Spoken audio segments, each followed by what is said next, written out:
Eklavya YouTube channel में आप सभी का स्वागत है। जी, सभी श्रोताओं को नमस्कार। हमारे इस विशेष गहन विश्लेषण में सुनने वालों का बहुत बहुत स्वागत है।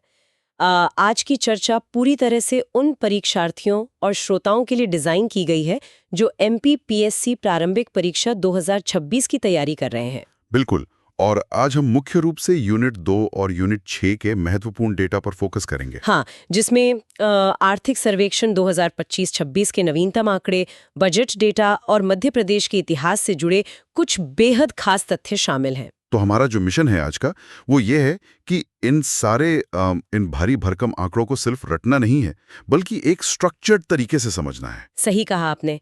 और इस विश्लेषण की शुरुआत में एक बहुत ही रोचक बात से करना चाहूंगी।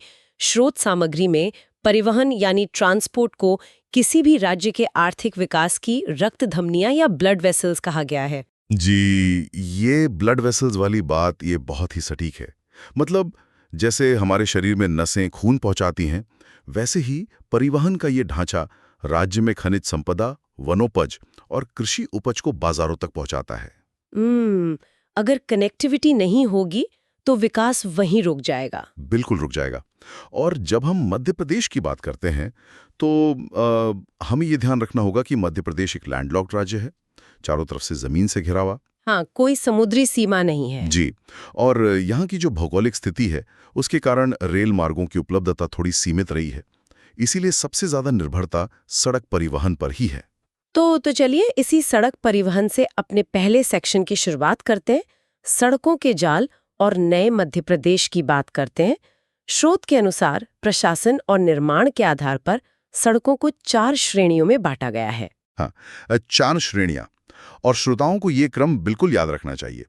सबसे पहले आते हैं नेशनल हाईवे यानी राष्ट्रीय राजमार्ग, जो NHAI और सड़क परिवहन मंत्रालय यानी मॉर्थ के अधीन आते हैं। फिर आते हैं स्टेट हाईवे या प्रांतीय राजमार्ग। जी, स्टेट हाईवे और मुख्य जिला मार्ग, इन दोनों को मुख्य रूप से लोक निर्माण विभाग यानी PWD और MPRDC संभालते हैं। और चौथी श्रेणी है ग्रामीण मार्ग, जो पंचायत और प्रधानमंत्री ग्राम सड़क योजना यानी PMGSY के तहत आते हैं। एकदम सही। अब अगर हम 2025 के नवीनतम अपडेट्स पर नजर डालें, जो कि परीक्षा के लिए बहुत जरूरी हैं। बिल्कुल, तो राष्ट्रीय राजमार्गों की कुल लंबाई अब 9,664 किलोमीटर हो गई है। 9,664 किलोमीटर। जी, और इसमें से 5428 किलोमीटर सीधा NHAI के अधीन है। लेकिन यहाँ एक बहुत बड़ा अचीवमेंट है राज्य का। वो 4 लेन राजमार्गों वाला आंकड़ा। हाँ, 2024-25 में 4 लेन राष्ट्रीय राजमार्ग मंजूर कराने में मध्य प्रदेश पूरे देश में प्रथम स्थान पर है, रैंक 1। ये तो बहुत बड़ी बात है, और इसके लिए केंद्र सरकार ने 3,935 करोड़ रुपए की राशि भी स्वीकृत की है। 3,935 करोड़ रुपए, ये अमाउंट श्रोताओं को नोट कर लेना चाहिए। जी, और अगर कुछ प्रमुख राष्ट्रीय राजमार्गों की बात करें जो इस नेटवर्क की रीढ़ है, जैसे आगरा मुंबई राष्ट्रीय राजमार्ग, जिसे NH3 कहते हैं। हाँ, NH3, इसकी राज्य में लंबाई 717 किलोमीटर है। और दूसरा है वाराणसी कन्याकुमारी राष्ट्रीय राजमार्ग यानी NH7, जिसकी लंबाई 511 किलोमीटर है। और ये हाईवे मुंबई, आगरा, वाराणसी, जयपुर और जबलपुर जैसे बड़े आर्थिक केंद्रों को जोड़ते हैं। और सुनने वालों को ये भी याद रखना चाहिए कि राज्य का सबसे लंबा राष्ट्रीय राजमार्ग NH46 है। NH46, जी बिल्कुल। अब ये तो है मौजूदा हाईवे, लेकिन मध्य प्रदेश का जो भविष्य है वो एक्सप्रेसवे परियोजनाओं पर टिका है। हाँ, जो 2024 से 2028 तक का लक्ष्य रखा गया है। सही कहा। 2024-28 के बीच कुल 3,368 किलोमीटर एक्सप्रेसवे का जाल बिछाने का लक्ष्य है। जी, और इसके लिए 6 प्रमुख पथों का निर्माण हो रहा है। श्रोताओं को इनके नाम याद रखने चाहिए। ये हैं नर्मदा प्रगति पथ, विंध्य एक्सप्रेसवे, मालवा निमाड़ विकास पथ, अटल प्रगति पथ और बुंदेलखंड विकास पथ के साथ साथ मध्य भारत विकास पथ। ये 6 एक्सप्रेसवे पूरे राज्य की कनेक्टिविटी को एक अलग ही स्तर पर ले जाएंगे। बिल्कुल। तो सड़कों के इस शानदार जाल के बाद अब हम पटरियों के इतिहास और भविष्य की तरफ बढ़ते हैं। रेलवे की बात करते हैं। रेलवे का इतिहास मध्य प्रदेश में काफी रोचक है। बहुत रोचक है। स्रोत में जो ऐतिहासिक तथ्य दिया है 1867 का। हाँ, 1867 में पहली रेल चली थी। इलाहाबाद, जिसे आज हम प्रयागराज कहते हैं, वहां से जबलपुर के बीच। इसी ने मध्य भारत को ब्रिटिश भारत के रेलवे नेटवर्क से जोड़ा था। और आज अगर हम रेलवे जोन की बात करें तो पश्चिम मध्य रेलवे यानी WCR का मुख्यालय जबलपुर में है, जिसकी स्थापना 1 अप्रैल 2003 को हुई थी। बिल्कुल। हालांकि मध्य प्रदेश का नेटवर्क सिर्फ WCR तक सीमित नहीं है। पश्चिमी रेलवे और SER के अंतर्गत भी राज्य के हिस्से आते हैं, जिनके प्रमुख मंडल भोपाल, जबलपुर और रतलाम है। जी।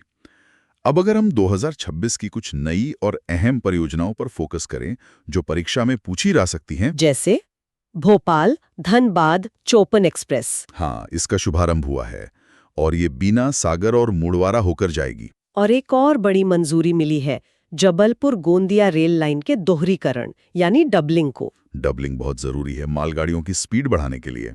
और भविष्य के प्रोजेक्ट्स में सबसे बड़ा नाम है इंदौर मनमाड़ रेल लाइन का, जिसकी अनुमानित लागत ही 18,000 करोड़ रुपए है। 18,000 करोड़ रुपए। ये मालवा क्षेत्र को सीधा बंदरगाहों से जोड़ देगा और इसके साथ साथ फ्रेट कॉरिडोर का भी विस्तार हो रहा है। तो जमीन और पटरियों की बात तो हो गई, अब थोड़ा आसमान की ऊंचाइयों और संचार के माध्यमों पर नजर डालते हैं। वायु परिवहन का इतिहास भी पुराना है मध्य प्रदेश में। जी, 26 जुलाई 1948 को इंदौर से ग्वालियर के बीच पहली उड़ान भरी गई थी। और आज देखिए, इंदौर का जो देवी अहिल्याबाई होलकर हवाई अड्डा है, वो प्रदेश का सबसे व्यस्त एयरपोर्ट है। व्यस्त होने के साथ साथ इसे अंतर्राष्ट्रीय दर्जा भी प्राप्त है। और एक बहुत ही खास बात जो परीक्षा के लिए अहम है, ये एयरपोर्ट पूरी तरह सौर ऊर्जा का उपयोग करता है। वाह! और यहाँ कार्गो यानी होम डिलीवरी की सुविधा भी मौजूद है। बिल्कुल। इसके अलावा हमारे जो घरेलू हवाई अड्डे हैं, भोपाल में राजा भोज, जबलपुर में डुमना और ग्वालियर में राजमाता विजयाराजे सिंधिया हवाई अड्डा। लेकिन जो 2025-26 के नए हवाई अड्डे हैं उनका जिक्र करना बहुत जरूरी है। प्रधानमंत्री ने हाल ही में इनका उद्घाटन किया है। जी, सतना एयरपोर्ट और दतिया एयरपोर्ट। सतना एयरपोर्ट की लागत 36.96 करोड़ रुपए है। और यह चित्रकूट और महर जैसे धार्मिक स्थलों की कनेक्टिविटी बढ़ाएगा। बुंदेलखंड और बघेलखंड के विकास के लिए ये बहुत जरूरी है। और दतिया एयरपोर्ट जो है जी, वो 60.63 करोड़ रुपए की लागत से बना है।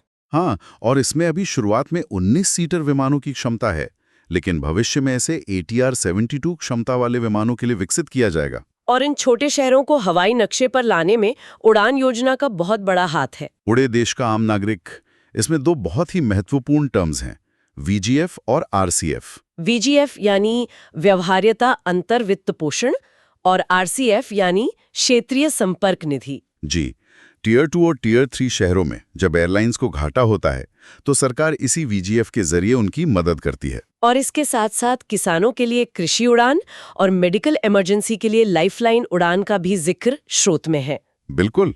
अब उड़ान से आगे बढ़ते हुए हम संचार और पत्रकारिता पर आते हैं। मध्य प्रदेश में डाक व्यवस्था तो ब्रिटिश काल से ही शुरू हो गई थी, लेकिन अखबारों का इतिहास बड़ा दिलचस्प है। 1840 में प्रदेश का पहला साप्ताहिक अखबार आया था, ग्वालियर अखबार, जो कि उर्दू में था। जी, उर्दू में। और उसके ठीक 8 साल बाद 1848 में 1848 में पहला हिंदी अखबार आया, मालवा अखबार, जो इंदौर से छपता था। और रेडियो प्रसारण की बात करें तो 22 मई 1955 को इंदौर में पहला आकाशवाणी केंद्र स्थापित हुआ था। ये सारे वर्ष और स्थान परीक्षा के लिए बहुत महत्वपूर्ण है। जी, और आज के डिजिटल मध्य प्रदेश की बात करें तो संचार का सबसे बड़ा माध्यम भारत नेट है। भारत नेट परियोजना, जिसके जरिए राज्य की ग्राम पंचायतों को ऑप्टिकल फाइबर से जोड़ा जा रहा है ताकि डिजिटल कनेक्टिविटी हर गांव तक पहुंचे। अब हम इस गहन विश्लेषण के सबसे महत्वपूर्ण और थोड़े तकनीकी हिस्से पर आते हैं, आर्थिक सर्वेक्षण 2025-26 और बजट के मुख्य आंकड़े। परीक्षार्थियों को इस सेक्शन को बहुत ध्यान से सुनना चाहिए। तो सबसे पहले GSDP यानी सकल राज्य घरेलू उत्पाद की विकास दर 2025-26 के एडवांस एस्टिमेट्स के अनुसार चालू मूल्यों पर यानी करंट प्राइसेस पर विकास दर 11.14% है। 11.14%। और स्थिर मूल्यों पर, जो कि 2011-12 का बेस ईयर है, उस पर ये 8.04% है। जीत। और अगर हम GSDP की कुल वैल्यू की बात करें तो ये 16.69 लाख करोड़ रुपए अनुमानित है। 16.69 लाख करोड़ रुपए। और प्रति व्यक्ति आय कितनी हो गई है अब? प्रति व्यक्ति आय का आंकड़ा है 1,69,050 रुपए।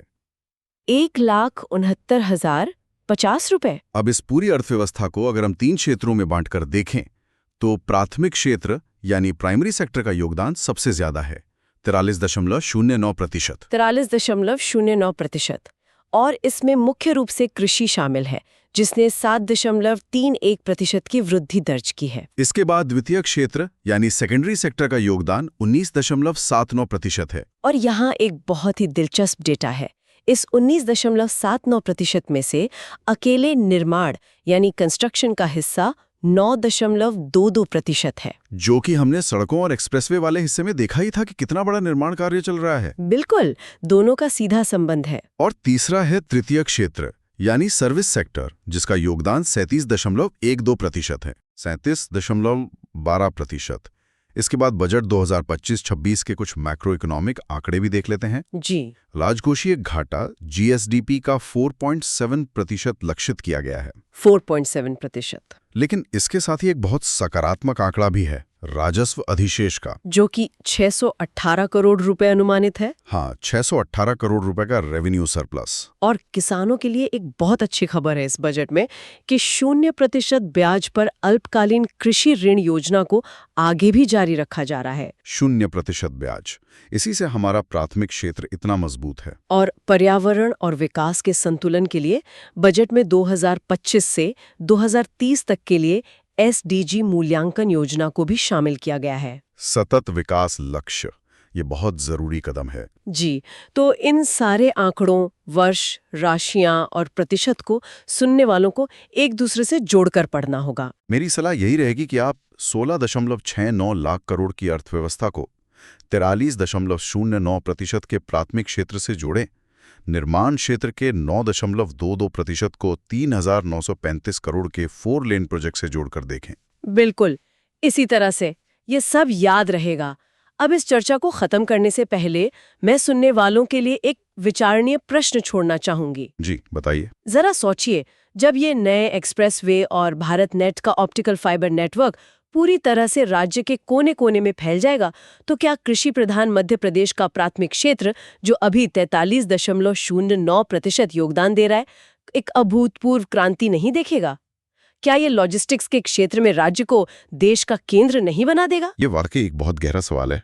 श्रोताओं को इस पर जरूर सोचना चाहिए। जी, सुनने वालों को इसी विचार के साथ हम आज छोड़ते हैं। ऐसे ही क्विक रिवीजन टॉपिक्स के लिए एकलव्य YouTube चैनल को सब्सक्राइब करें।